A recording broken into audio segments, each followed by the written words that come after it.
داستان ایمان فروشوں کی قسط نمبر 286۔ ہماری مہم اتنی جلدی کامیاب ہوئی جس کی مجھے بالکل امید نہیں تھی، عمر درویش نے کہا، اور پوری تفصیل سے سنایا کہ اس نے کس طرح پانی کو آگ لگائی اور طور کے جلوے دکھائے ہیں، اور اس کے بولنے کا جو انداز تھا اس نے تو مجھے حیران ہی کر دیا تھا۔ عاشی نے عمر درویش کے متعلق کہا، لوگ اس کے شعبدوں سے اتنے متاثر نہیں ہوئے جتنی اس کی زبان سے۔ کیا آپ کو ابھی تک کوئی بتانے نہیں آیا کہ وہاں ہم نے کس حد تک کامیابی حاصل کر لی ہے؟ عمر درویش نے پوچھا۔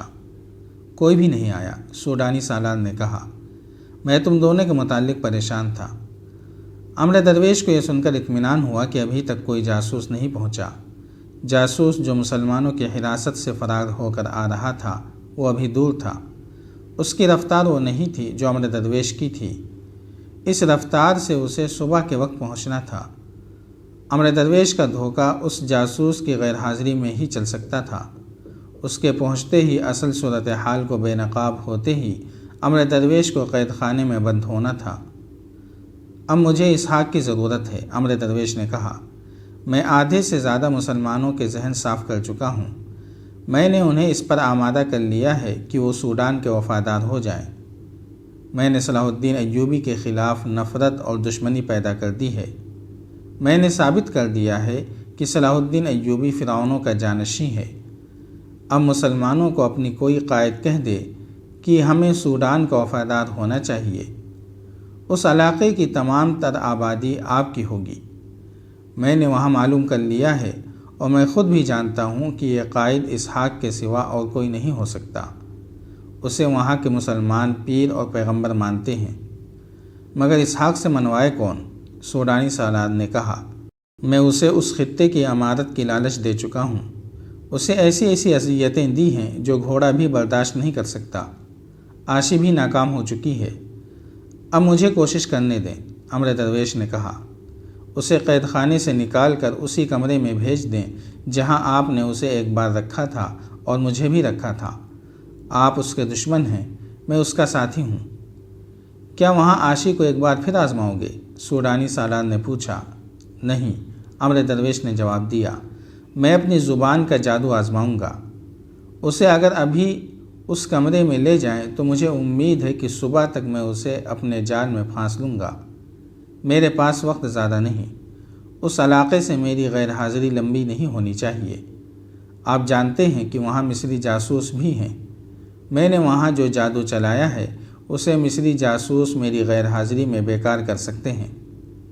سوڈانی سالار نے ان دو چھاپہ ماروں کے متعلق پوچھا جو عمر درویش کے ساتھ تھے۔ اس نے بتایا کہ یہ اس کے محافظ اور مرید ہیں اور یہ اس کے ساتھ رضاکارانہ طور پر آئے ہیں۔ وہ ایک عمارت کا خوشنما کمرہ تھا جس میں اسحاق کو لایا گیا۔ سالار خود اسحاق کو قید خانے سے لانے کے لیے گیا تھا۔ اس نے اسحاق سے کہا، میں تمہارے قومی جذبے اور ایمان کا قائل ہو گیا ہوں۔ تمہارا ایک دوست عمر درویش تم سے ملنے کا خواہش مند ہے۔ میں چاہتا ہوں کہ تمہاری ملاقات اچھے ماحول میں ہو۔ مجھے قید خانے سے زیادہ غلیظ اور جہنمی ماحول اور تمہارے محلات سے زیادہ دل فریب ماحول اپنی راہ سے ہٹا نہیں سکتے، اسحاق نے کہا۔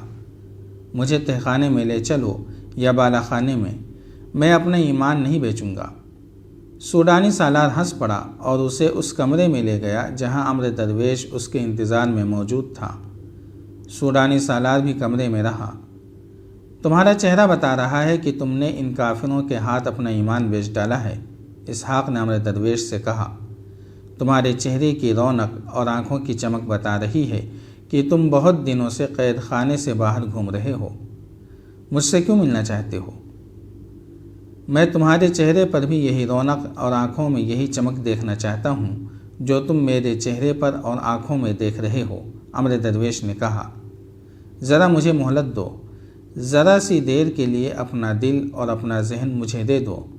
تحمل اور اطمینان سے میری بات سنو۔ سوڈانی سالار پاس کھڑا تھا۔ وہ خطرہ مول نہیں لینا چاہتا تھا۔ اسحاق اس کا نہایت اہم قیدی تھا اور عمر درویش بھی قیدی ہی تھا۔ یہ عمر درویش کا دھوکہ بھی ہو سکتا تھا۔ وہ ان دونوں کو ایک ایسے کمرے میں آزاد نہیں چھوڑ سکتا تھا جو قید خانے کا کمرہ نہیں تھا۔ اس نے 4 سنتریوں کا انتظام کر دیا تھا 2 کمرے کے سامنے کھڑے تھے اور 2 پچھلے دروازے کے سامنے۔ برچھیوں اور تلواروں کے علاوہ انہیں تیر و کمان بھی دیے گئے تھے تاکہ فرار کی کوشش کامیاب نہ ہو سکے۔ امر درویش چاہتا تھا کہ سالار وہاں سے چلا جائے، مگر سالار وہاں سے ہٹتا نظر نہیں آ رہا تھا۔ اس کی موجودگی میں امر درویش اسحاق کو بتا نہیں سکتا تھا کہ اس کا منصوبہ کیا ہے۔ عاشی کو سوڈانی سالار نے نہانے دھونے اور آرام کے لیے اسی عمارت کے کمرے میں بھیج دیا تھا۔ وہ سوڈانی سالار کو اس کمرے سے لے جا سکتی تھی، مگر اس کے ادھر آنے کا کوئی امکان نہیں تھا۔ سوڈانی سالار الگ ہو کر بیٹھ گیا۔ وہ جاسوس جو صحیح صورتحال بتانے آ رہا تھا شہر سے تھوڑی ہی دور رہ گیا تھا۔ وقت تیزی سے گزر رہا تھا۔ امر درویش کے دونوں چھاپہ مار اسی عمارت کے ایک برآمدے میں امر درویش کے اشارے کا انتظار کر رہے تھے۔ کچھ دیر بعد عاشی باہر آئی۔ وہ نہا دھو کر کپڑے بدل کر آئی تھی۔ اس کا حسن نکھر آیا تھا، چہرے سے سفر کی تھکن بھی دھل گئی تھی۔ وہ چھاپہ ماروں کے پاس جا رکی۔ سالار چلا گیا؟ عاشی نے ان سے پوچھا۔ نہیں، ایک چھاپہ مار نے جواب دیا، وہ اندر ہے، اسے چلے جانا چاہیے، عاشی نے کہا، اور وہ اس کمرے کی طرف چل پڑی۔ امر درویش نے اسے کمرے میں داخل ہوتے دیکھا تو اسے امید کی کرن نظر آئی۔ سوڈانی سالار نے اسے دیکھا تو اس کے ہونٹوں پر وہی مسکراہٹ آ گئی جو اس جیسے مردوں کے ہونٹوں پر عاشی جیسی دلکش لڑکی کو دیکھ کر آیا کرتی ہے۔ عاشی ٹہلتے ٹہلتے سالار کے پیچھے چلی گئی۔ اس نے امر درویش کو گہری نظروں سے دیکھا۔ امر درویش کو موقع مل گیا۔ اس نے عاشی کو اشارہ کیا کہ سالار کو یہاں سے غائب کرو۔ اسحاق بھائی، امر درویش نے پوچھا، کیا ہم سوڈان کے بیٹے نہیں ہیں؟ میں سب سے پہلے اسلام کا بیٹا ہوں، اسحاق نے جواب دیا، اور میں اب بھی مصری فوج کا کماندار اور سلطان صلاح الدین ایوبی کا وفادار ہوں۔ اگر سوڈان کی زمین میری ماں ہے تو میں اپنی ماں کو اسلام کے دشمنوں کے حوالے نہیں کر سکتا۔ امر درویش، میں تمہاری طرح اسلام کی عظمت اور اپنی غیرت کو فروخت نہیں کر سکتا۔ عاشی نے پیچھے سے سوڈانی سالار کے کندھوں پر دونوں بازو رکھے اور منہ اس کے کان سے لگا کر کہا، چند دنوں میں آپ کا دل مردہ ہو گیا ہے۔ سوڈانی سالار نے گھوم کر دیکھا تو عاشی کے گال اور بکھرے ہوئے بال سالار کے گالوں سے ٹکرا گئے۔ عاشی مسکرا رہی تھی۔ اس نے مخمور اور تشنہ لہجے میں کہا، میں اتنی خطرناک اور تھکا دینے والی مہم سے واپس آئی ہوں، کل پھر انہی جنگلیوں کے پاس چلی جاؤں گی جن کے پاس پینے کو پانی کے سوا کچھ بھی نہیں۔ میں تو شراب کی بو کو بھی ترس گئی ہوں۔ اوہ، سوڈانی سالار نے چونک کر کہا، میں تو اس قصے میں تمہیں بھول ہی گیا تھا۔ میں کسی سے کہہ دیتا ہوں، تم اسی کمرے میں چلو۔ عاشی نے کہا، اکیلے کیا خاک مزہ آئے گا؟ آپ بھی چلیے، یہاں کوئی خطرہ نہیں، دونوں طرف سنتری کھڑے ہیں، کچھ دیر بعد یہیں آ جانا۔ عاشی اس فن کی استاد تھی۔ بچپن سے اب تک اسے مردوں کو اپنے جال میں پھانسنے اور انگلیوں پر نچانے کی تربیت دی گئی تھی۔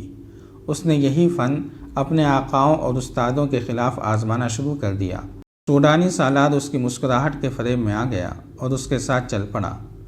باہر جا کر اس نے ایک ملازم کو شراب لانے کو کہا اور عاشی کے ساتھ کمرے میں چلا گیا۔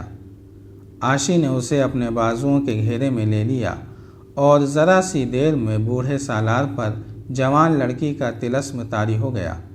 اتنے میں شراب آ گئی۔ عاشی نے سالار کو جام پہ جام پلانے شروع کر دیے۔ جاری ہے۔ اگر آپ کو یہ قسطوار سلسلہ پسند آ رہا ہے تو لائک، شیئر اور کمنٹ کے ذریعے ہماری حوصلہ افزائی کریں۔ جزاک اللہ خیرا۔